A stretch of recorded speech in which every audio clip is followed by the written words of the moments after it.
Payment 6 నెలలు కట్టావా? ఏమైనా దాటి వెళ్దామా? నీకు ఇన్సూరెన్స్ బ్రో, చాలా పైసలు ఉంటాయి.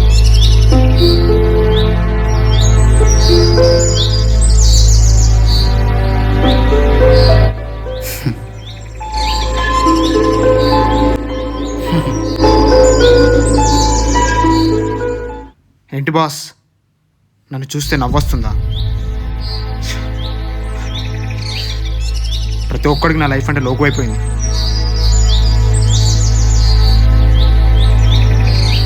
ఏంటి బాస్ అంత ఫ్రస్ట్రేట్ అవుతున్నావు? ఏం చెప్పమంటావు బాస్? ఫ్యామిలీ ప్రాబ్లం అని చెప్పాలా, లవ్ ప్రాబ్లం అని చెప్పాలా, లేక లైఫే ప్రాబ్లం అని చెప్పాలా? పైసలుంటేనే ఫ్యామిలీ రెస్పెక్ట్, పైసలుంటేనే దోస్తుగాల ముచ్చట్లు, పైసలుంటేనే ప్రియురాలి ప్రేమలు, పైసలుంటేనే గీ చుట్టాల మర్యాదలు. అయినా పైసలుంటేనే రెస్పెక్ట్ ఇస్తారు. ముట్టినా పట్టినా ప్రతి దానికి పైసలే. దీనమ్మ జీవితం. ఇంతకి నీ పేరేంటి boss? Dhanraj, the great person Dhanraj. అసలు మా వాళ్ళకి ఈ పేరెందుకు పెట్టరు కూడా నాకు తెలీదు.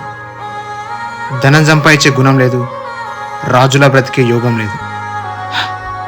ఇంతకి నువ్వేం చేస్తుంటావు బాస్? జాబ్ ట్రైలో ఉన్నా బాస్. నచ్చిన జాబ్ దొరకక, సొసైటీలో టార్చర్ భరించలేక, మనసుకి ప్రశాంతత లేక ఇగో ఈ పార్కుల చుట్టూ తిరుగుతున్నా.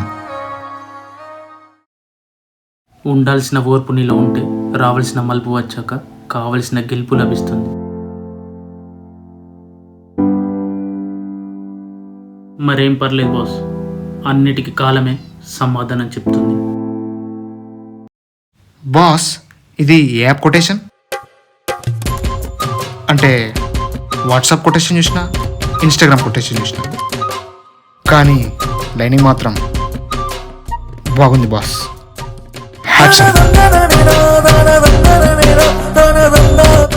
ఇంతకీ మీ పేరేంటో చెప్పలేదు బాస్? నా పేరెందుకులే బాస్, ఎవరికి నచ్చినట్టు వాళ్ళు పిలుస్తుంటారు. అయినా అందరు పరిచయమై కలుస్తూ ఉంటే నేను మాత్రం పరిచయమైనగా కలుస్తూ ఉంటాను. అదే నా స్పెషల్. అబ్బో, నీ ప్రాబ్లమ్స్ అన్నిటికీ నా దగ్గర సొల్యూషన్ ఉంది బాస్. కొంపదీసి చావమనైతే అడ్వైస్ ఇవ్వవుగా? అంటే చిన్న జోక్. ఇంతకీ నా ప్రాబ్లమ్స్ అన్నిటికీ సొల్యూషన్ ఏంటి?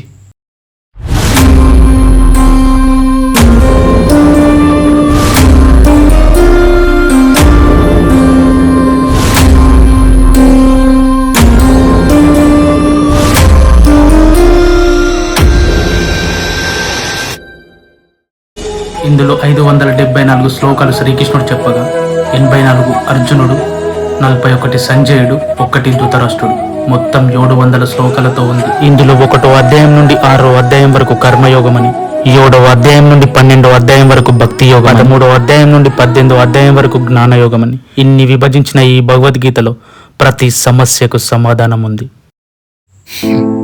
ఏంటి బాస్, 60 ఏళ్ళ ముసలోళ్ళ మాట్లాడుతున్నారు? అయినా ఈ భగవద్గీతకు అంత పవర్ ఉందా? అయినా ఈ భగవద్గీతను చదివితే పనిపాట వదిలేసి సన్యాసం తీసుకోవడమే ఇక. అయినా ఈ భగవద్గీతని మా ఊర్లో శవాల దగ్గర సీడీ ప్లే చేస్తారు. అయినా ఈ భగవద్గీత చదివితే ఉన్న మైండ్ కూడా ఊడుతుందేమో. అయినా ఇప్పుడు నాకు పీస్ కావాలి, పీస్.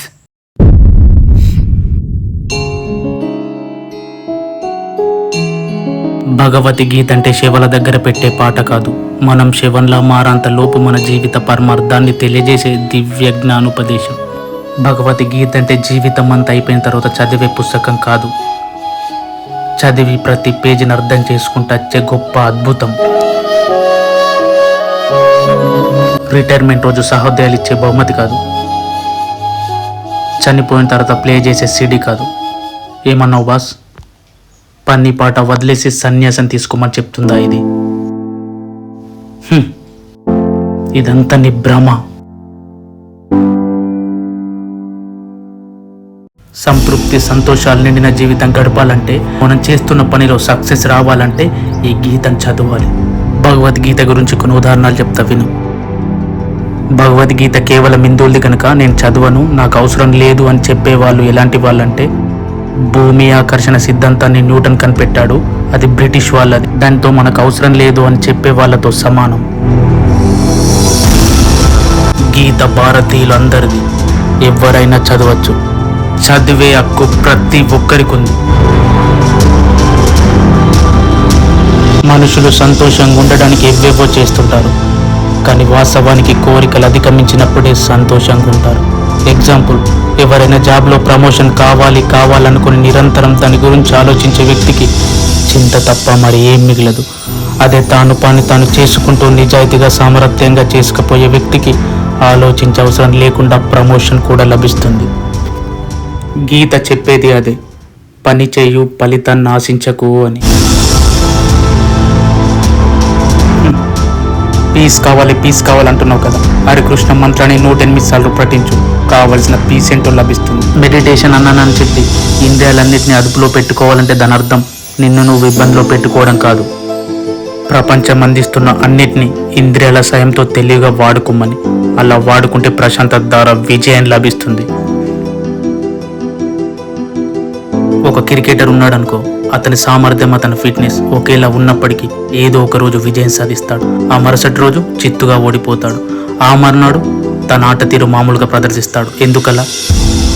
మైండ్ ప్రశాంతంగా ఉండి ఉల్లాసంగా ఉంటేనే విజయం సాధించవచ్చు. ఆ ప్రశాంతతను ఎలా సంపాదించాలో ఈ భగవద్గీత చెప్తుంది. కేవలం మన కోసం అనే పనిలో విజయం సాధించకపోవచ్చు. నేను అన్నదాన్ని అధిగమిస్తేనే మనలో కొత్త శక్తి వస్తుంది. ఎగ్జాంపుల్, ఒక క్రీడాకారుడు ఉన్నాడనుకో, తన ఆనందం కోసం ఆడితే తన భవిష్యత్తు అక్కడే ఆగిపోతుంది. అదే దేశం కోసం ఆడితే తనలో కొత్త ఉత్సాహం వస్తుంది.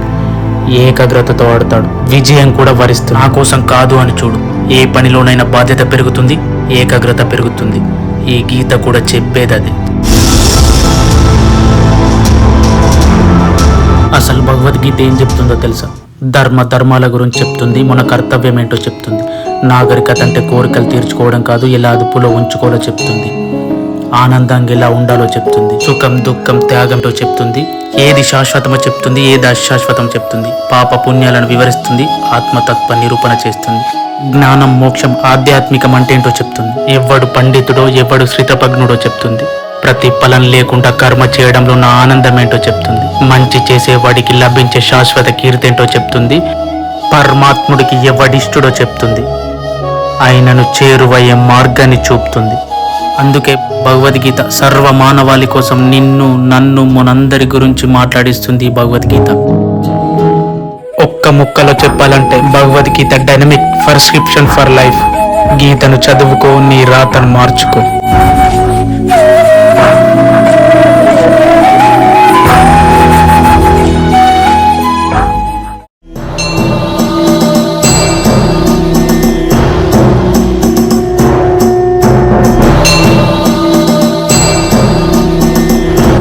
బాస్, ఈ భగవద్గీత గురించి ఇంత గొప్పగా చెప్పిన మీరు ఏం చేస్తుంటారు? ఎక్కడుంటారు? అసలు మీ పేరేంటి బాస్? ద్వారకాధీశ.